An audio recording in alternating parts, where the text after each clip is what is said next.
Halo semuanya, perkenalkan saya Ani Mansur. Nah, di sini kita akan belajar bersama tentang bagaimana cara menguji validitas, reliabilitas, normalitas, homogenitas, korelasi, regresi, dan juga uji T pada SPSS. Nah, yang perlu kita siapkan dalam pengujian tersebut adalah SPSS dan juga Excel beserta data.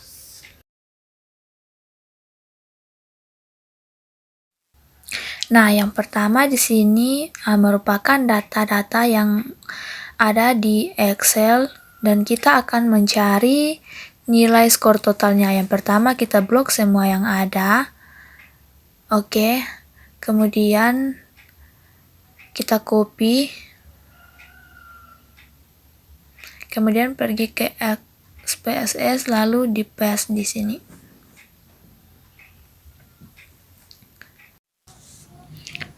Oke, ketika sudah seperti ini, kita klik di variable view, kemudian di bagian var-nya kita ganti menjadi var 000. Ingat ya, var 000 bukan O, tapi 0.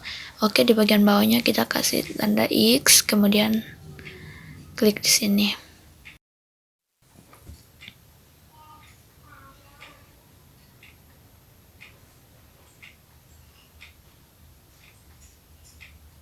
Oke, kalau sudah seperti ini, kita merubah bagian yang paling bawahnya ini menjadi total.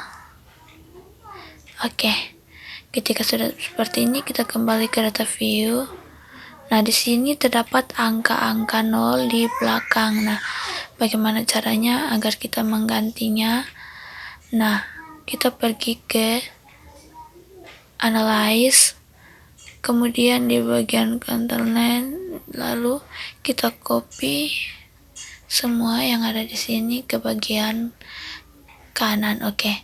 Kemudian jangan lupa centang ya yang bagian ini. Oke, klik OK. Lalu save.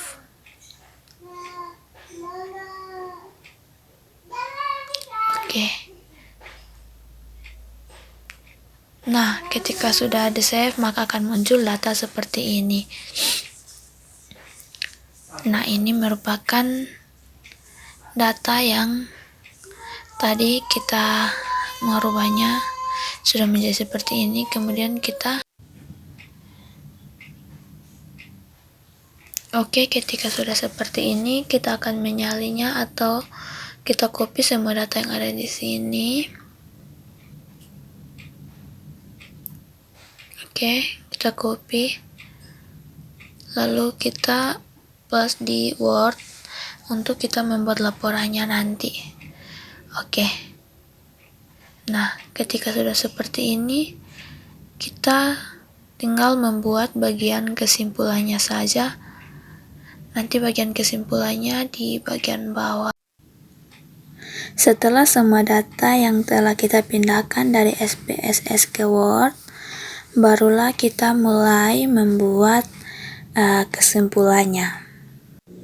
Nah, kesimpulan itu yang akan kita gunakan dalam pembuatan laporan hasil akhir. Selanjutnya kita lanjut pada ujian berikut, yaitu uji reliabilitas. Kita gunakan data yang sama. Kemudian kita ke Analyze.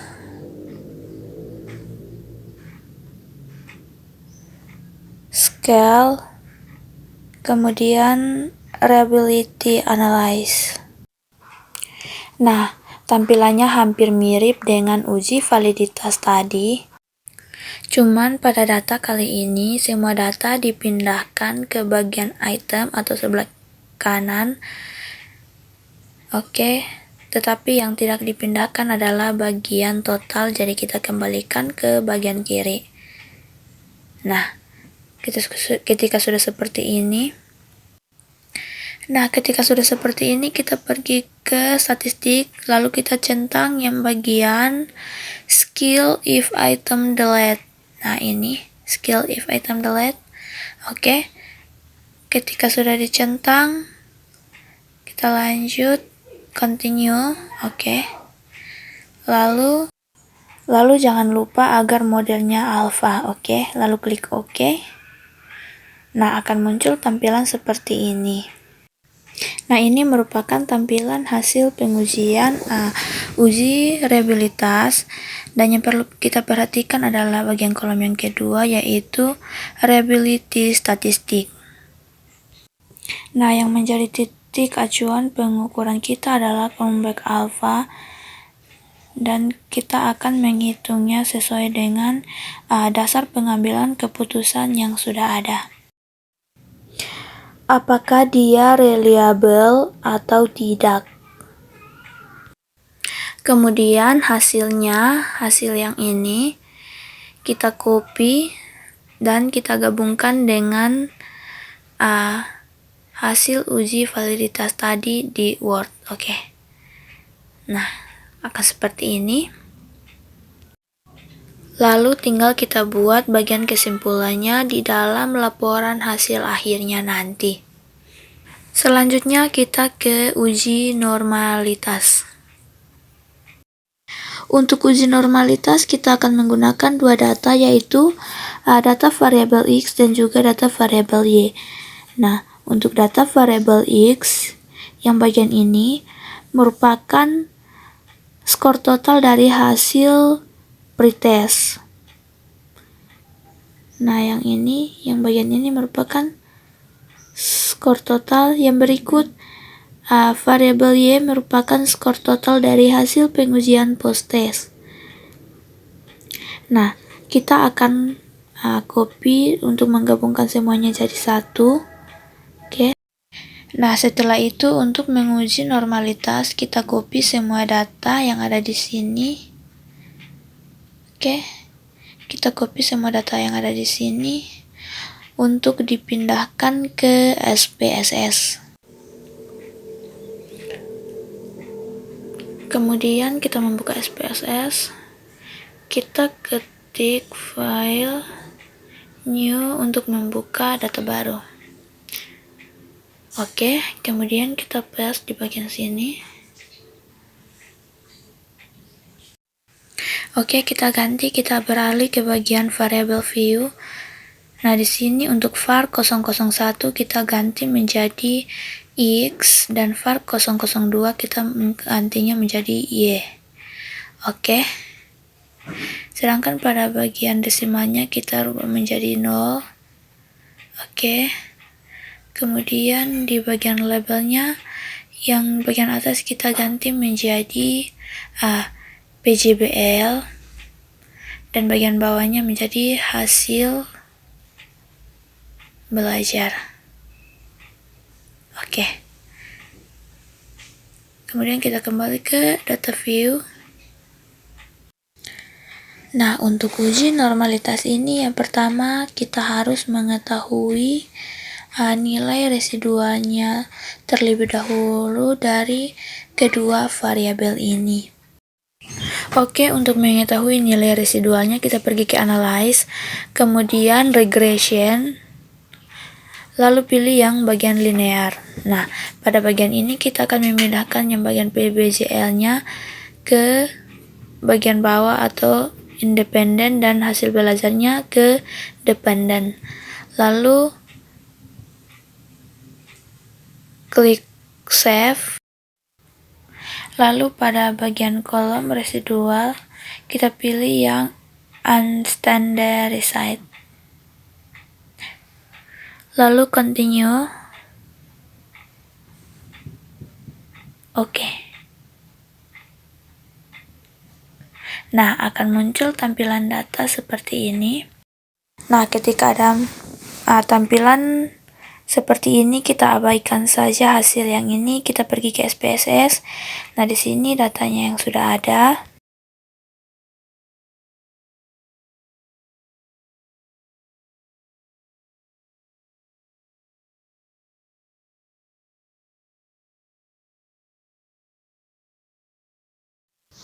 Kemudian kita pilih yang bagian bawah, kita pindahkan ke kanan, lalu klik OK.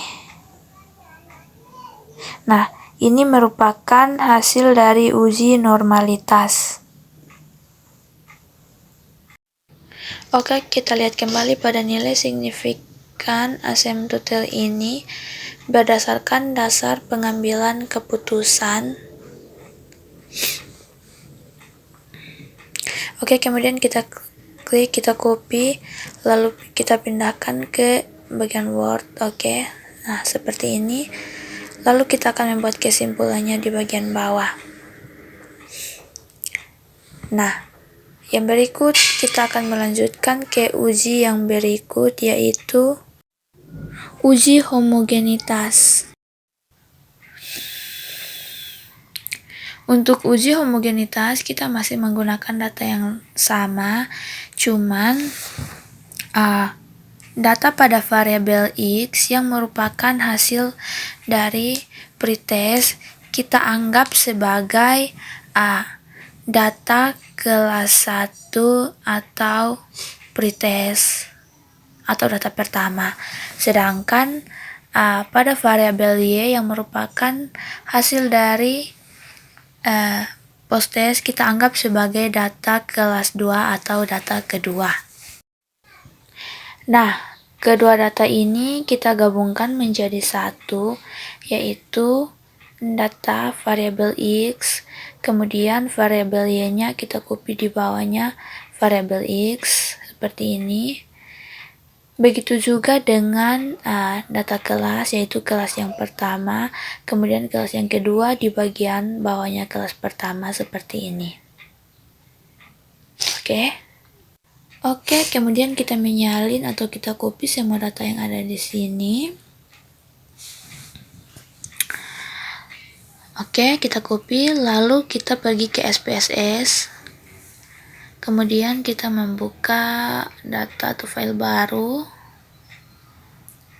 pada SPSS, kemudian kita paste di bagian sini. Oke, paste. Kemudian kita kembali ke variabel view untuk mengedit nama variabelnya. Oke, di bagian var 001 kita ganti menjadi X, dan bagian var 002 kita ganti menjadi Y. Oke, di bagian desimalnya kita rubah menjadi 0. Bagian bawahnya juga menjadi 0. Kemudian di bagian labelnya, yang pertama kita menulis PJBL. Lalu di bagian bawahnya hasil belajar.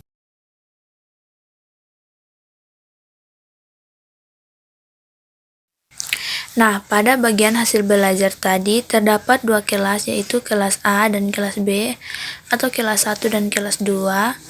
Nah, oleh karena itu kita harus membuat pembeda, yaitu yang pertama kita beri tanda 1 sebagai kelas A atau kelas pertama, dan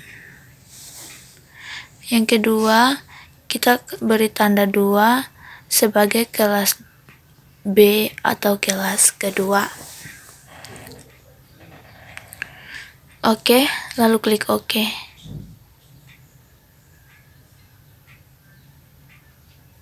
Kemudian kita kembali ke data view.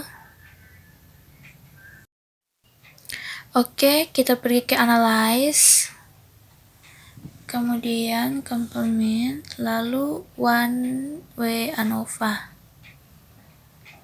Nah, untuk bagian PJBL-nya kita pindahkan ke bagian dependen. Oke. Kemudian hasil belajar di bagian bawah. Oke. Lalu klik continue. Lalu pilih yang bagian of variant test, lalu klik OK. Nah, akan muncul tampilan seperti ini. Oke, di sini kita akan menggunakan tabel yang paling atas, dan kita akan melihat dari bagian yang paling atas ini, dari bagian signifikan yang paling atas. Oke. Kemudian kita menyalin atau kita copy hasil dari yang paling atas, lalu kita paste di bagian kita paste di Word. Di sini kita akan membuat kesimpulannya di bagian bawah. Oke, yang berikut kita masuk ke bagian uji korelasi. Oke, pada bagian uji korelasi kita masih menggunakan data yang sama, yang ini. Oke, kita copy semua data yang ada di sini. Kemudian kita pergi ke SPSS, lalu kita buka data baru, lalu kita paste di sini.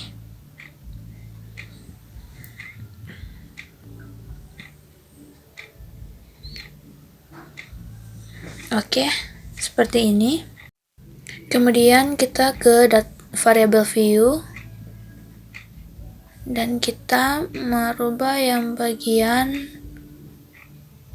var 001 dan var 002 kita ganti menjadi 1 dan 2. Kemudian di bagian desimal kita merubah menjadi 0. Oke, bagian labelnya bagian atas kita menulis PJBL dan bagian bawahnya hasil belajar.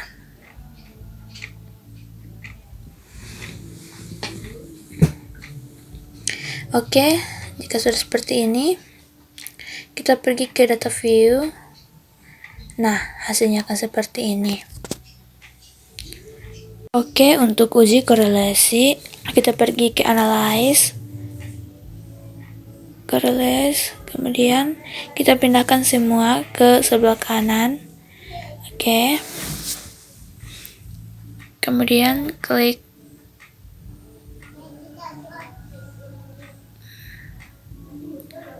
Oke. Nah, ini akan muncul tampilan seperti ini. Nah, ini merupakan hasil uji korelasi dan kita bisa lihat dari tabel hasil korelasi ini apakah ada hubungan positif dan negatif antara variabel X dan variabel Y. Jika nilai signifikasinya kurang dari 0,05, maka dinyatakan berkorelasi. Tetapi jika nilai signifikasinya lebih dari 0,05, maka tidak berkorelasi. Kemudian kita copy, lalu kita pindahkan ke Word. Nah, seperti ini. Kemudian kita akan membuat kesimpulannya untuk kita gunakan pada laporan di bagian hasil akhirnya nanti. Oke, seperti ini. Selanjutnya kita lanjut ke uji yang berikut, yaitu uji regresi. Oke, untuk uji regresi kita tetap menggunakan data yang sama, yang ini. Oke. Nah, ketika seperti ini kita pergi ke analyze, kemudian regresi, dan kita pilih yang linear. Nah, di sini kita dapat memindahkannya ke sebelah kanan yang bagian bawah sini. Oke. Dan hasil belajarnya di bagian independen. Lalu klik di bagian Oke. Nah, akan muncul seperti ini. Ini merupakan hasil dari uji regresi. Oke, yang perlu kita perhatikan adalah tabel ANOVA yang ini, yaitu nilai residual signifikasinya di bagian sini. Oke. Kemudian kita copy, lalu kita pindahkan ke Word untuk membuat kesimpulan dan laporannya. Oke, yang berikut kita akan masuk ke uji T yang terakhir, yaitu uji T. Nah, pada bagian uji T kita juga masih menggunakan data yang sama. Lalu kita ke analyze, regression, kemudian linear. Oke, masih tetap sama, yang X di independen dan yang Y di dependen. Oke, lalu klik OK. Pada uji T bisa kita lihat bahwa pada tabel ANOVA itu uji F, sedangkan uji T-nya berada di bagian bawah yang ini. Nah, ini merupakan hasil uji T. Oke, ini merupakan nilai dari hasil uji T, dan kita akan melihat dari nilai signifikansi pada variabel X-nya apakah berdistribusi normal atau tidak. Untuk melihat apakah berdistribusi normal atau tidak, kita dapat melihatnya di data hasil pengambilan keputusan. Oke, setelah itu tabel ini kita pindahkan ke Word untuk kita membuat laporan. Nah, seperti ini. Di sini kita akan membuat kesimpulannya untuk kita membuat laporan hasil akhirnya nanti. Oke, demikian penjelasan singkat dari saya, kurang lebihnya mohon maaf.